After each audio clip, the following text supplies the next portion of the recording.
गुरु से सहयोग, राहु से परेशानी। गुरु से सहयोग, राहु से परेशानी, संघर्ष से उत्कर्ष तक की कहानी। नमस्कार, मैं एस्ट्रो गुरुमा डॉक्टर ज्योति जोशी आप सभी ज्योतिष प्रेमियों का हार्दिक स्वागत करती हूँ। ग्रह लगातार भ्रमण करते रहते हैं, गोचर द्वारा एक राशि से दूसरी राशि में प्रवेश करते हैं। उसका शुभ और अशुभ ऐसे दोनों प्रकार से मनुष्य जीवन पर प्रभाव पड़ता है। ज्योतिष दृष्टिकोण से यह अत्यंत महत्वपूर्ण घटना होती है, इसीलिए हम सदैव ग्रहों के राशि परिवर्तन का विश्लेषण करते हैं। उस अनुसार आने वाले 23 अप्रैल को एक बड़ी घटना होने वाली है। वह घटना है गुरु महाराज का राशि परिवर्तन। गुरु महाराज प्राकृतिक शुभ ग्रह होने के कारण उनके राशि परिवर्तन का विशेष महत्व होता है।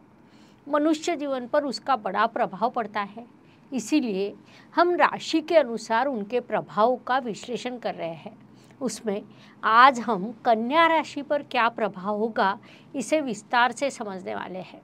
साथ ही इस काल में करने वाले विशेष उपाय मैं आपको बताने वाली हूँ, इसीलिए आज के भाग को अंत तक देखना ना भूलें।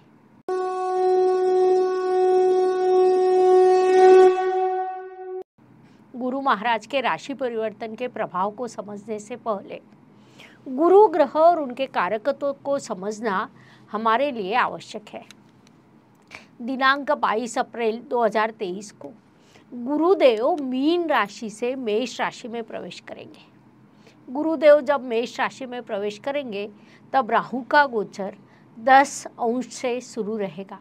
जैसा हमें पता है कि राहु ग्रह सदैव वक्री अवस्था में रहता है, अर्थात वह 10 अंश से 0 अंश की ओर जाएगा और गुरु महाराज 0 अंश पर प्रवेश करेंगे, अर्थात वे 0 अंश से 10 अंश की ओर जाएंगे।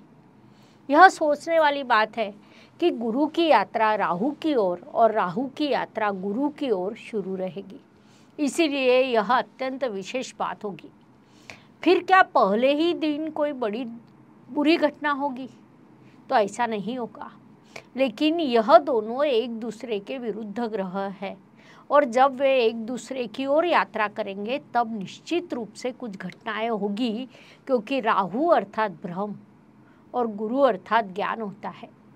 महत्वपूर्ण बात है कि यह सब प्राकृतिक कुंडली के प्रथम स्थान में होने वाला है, जिस कारण विभिन्न प्रकार के भ्रम निर्माण होना, अनुचित निर्णय लिए जाना, युद्ध की स्थिति निर्माण होना या अकारण ही क्रोध आना, प्राकृतिक आपदा आना, ऐसी घटनाएं निर्माण करने वाली स्थिति निर्माण होती है।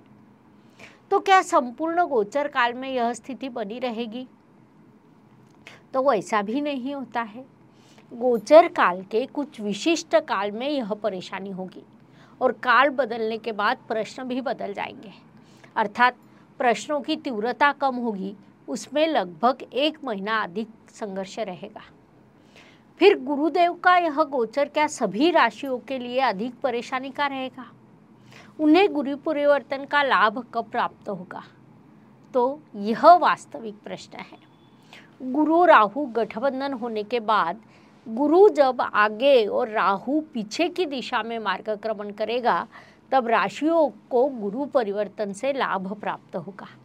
हर राशि को गुरुदेव शुभ फल प्रदान करने वाले हैं, क्योंकि वे प्राकृतिक कुंडली के प्रथम स्थान में आने वाले हैं। वहाँ से एक नया चक्र शुरू होता है और वही आकर रुकता है, अर्थात कुल 13 वर्षों की उनकी जो यात्रा है वह मेष राशि से मीन राशि तक होती है।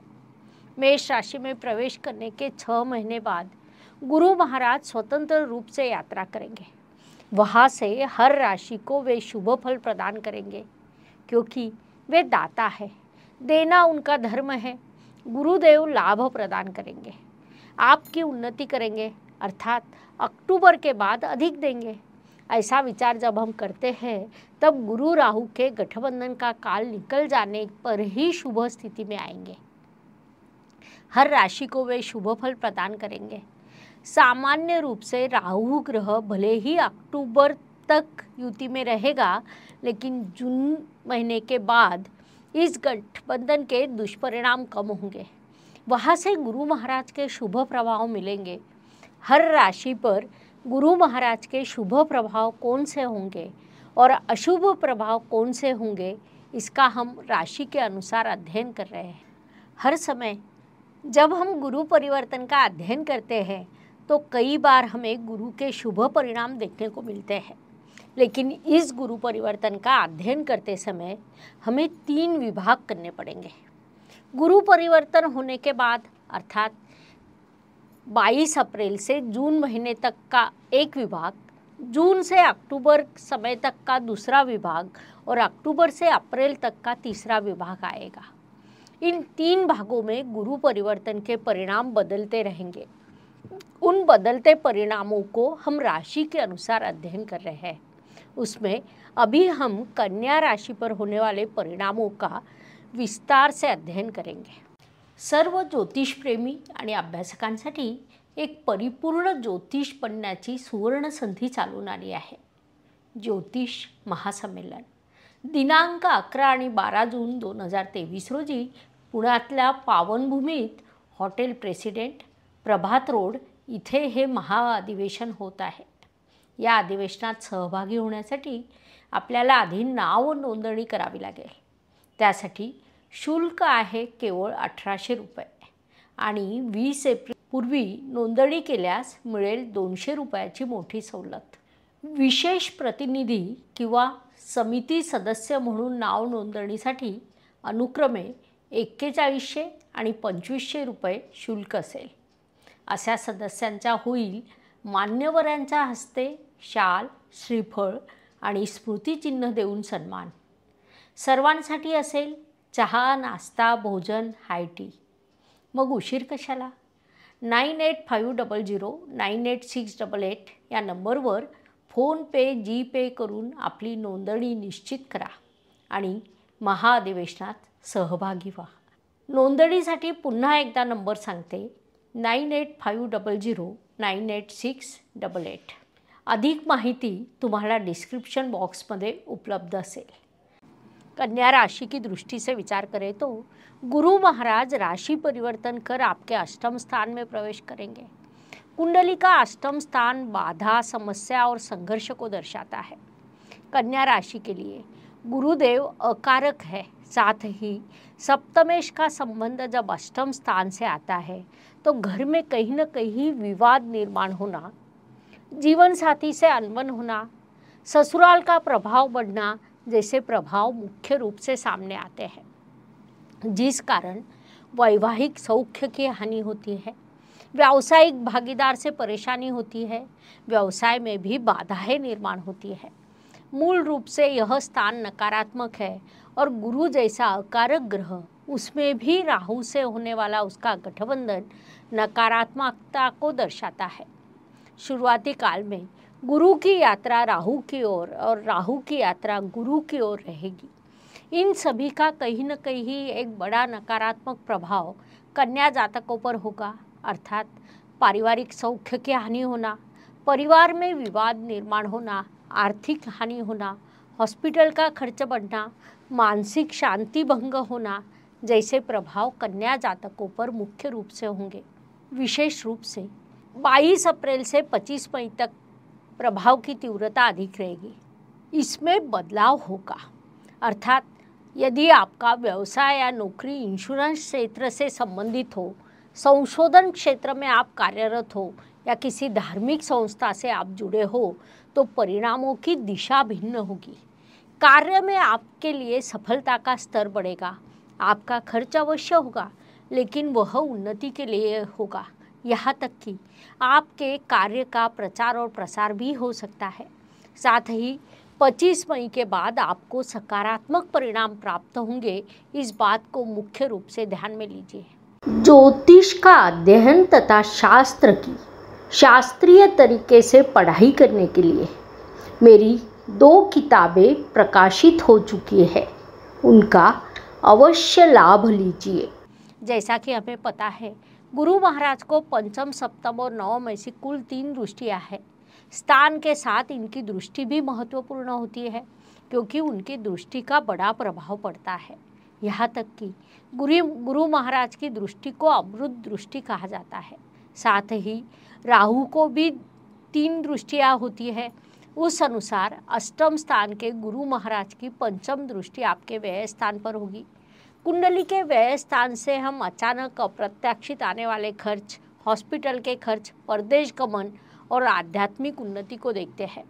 ऐसे स्थान पर गुरु महाराज की दृष्टि होने के कारण 25 मई के बाद होने वाले खर्च उचित कारणों से होंगे, अर्थात परिवार में शुभ कार्य होना, वास्तु के लिए खर्च करना, वाहन के लिए खर्च करना जैसे प्रभाव आपको प्राप्त होंगे। अष्टम स्थान के गुरु एवं राहु की दृष्टि आपके द्वितीय स्थान पर होगी। कुंडली के द्वितीय स्थान से धन, परिवार और वाणी को देखा जाता है। उस अनुसार धन में वृद्धि होना, परिवार में शुभ कार्य होना, पारिवारिक सौख्य में वृद्धि होना जैसे शुभ प्रभाव आपको प्राप्त होंगे, अर्थात यह शुभ प्रभाव 25 मई के बाद आपको प्राप्त होंगे। यहाँ तक कि उनमें बाधाएं, समस्या और संघर्ष का सामना करना पड़ेगा, लेकिन इस कारण आप कतई भयभीत ना हो। एक बात ध्यान में ले कि यह अवधि अत्यंत अल्प है। जीवन में वैसे भी उतार चढ़ाव शुरू रहते हैं। कन्या जातकों को तो कई ग्रहों ने लगातार साथ दी है। 22 अप्रैल से 25 मई तक का काल आपके लिए संघर्ष का रहेगा। उस संघर्ष को आप प्रसन्नता से करें, यह सलाह आपको दी जाती है। अष्टम स्थान के गुरु महाराज की नवम दृष्टि आपके चतुर्थ स्थान पर होगी। कुंडली के चतुर्थ स्थान से वास्तु, वाहन, भूमि, सुख शांति, मातृ सौख्य को देखा जाता है। 30 अक्टूबर तक वहाँ से विघटन होना, विवाद के प्रसंग निर्माण होना, पारिवारिक सौख्य की हानि होना, घर की शांति भंग होना जैसे प्रकार हो गए। लेकिन 30 अक्टूबर को राहु ग्रह राशि परिवर्तन कर आपके सप्तम स्थान में प्रवेश करेगा और उसके बाद यह दुष्प्रभाव अपने आप कम होंगे। इसीलिए घर में यदि विवाद हो तो डेस्टिनी मैनेजमेंट के एक भाग के रूप में आपने समझना चाहिए कि यह समस्या अल्पकाल के लिए है। 25 मई के बाद परिस्थिति में बदलाव शुरू होगा और 30 अक्टूबर के बाद यह स्थिति पूर्ण रूप से बदल जाएगी। इसीलिए इस अवधि में आप अधिक से अधिक शांति निर्माण करने का प्रयास करें, यह सलाह आपको दी जाती है। 25 मई के बाद का काल आपके लिए शुभ है और 30 अक्टूबर के बाद आपके लिए अत्यंत शुभ एवं लाभकारी है। इस बात को मुख्य रूप से ध्यान में लीजिए।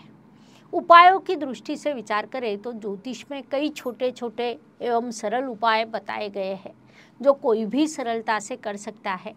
इसीलिए विशेष कुछ उपाय करने की आवश्यकता नहीं होती।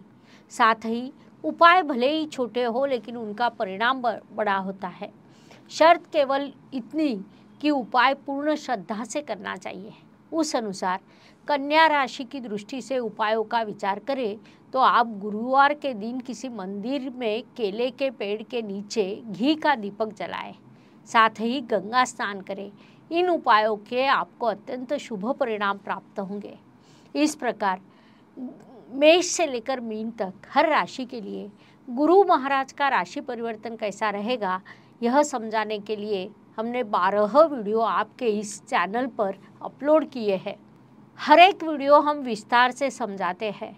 यह वीडियो अगर आपको अच्छा लगा हो तो लाइक, सब्सक्राइब अवश्य करें। कमेंट बॉक्स में जय ज्योतिष लिखना ना भूलें। साथ ही हमसे संपर्क करना हो तो व्हाट्सएप पर मैसेज करें। कृपया फ़ोन कॉल नहीं करना है, आपके कॉल को हम उठा नहीं सकते। आपके मैसेज करने पर रिप्लाई अवश्य दिया जाएगा। धन्यवाद। शुभम भवतु। जय ज्योतिष। Please like, share and subscribe the channel और हाँ, बेल आइकॉन दबाना ना भूलें। धन्यवाद।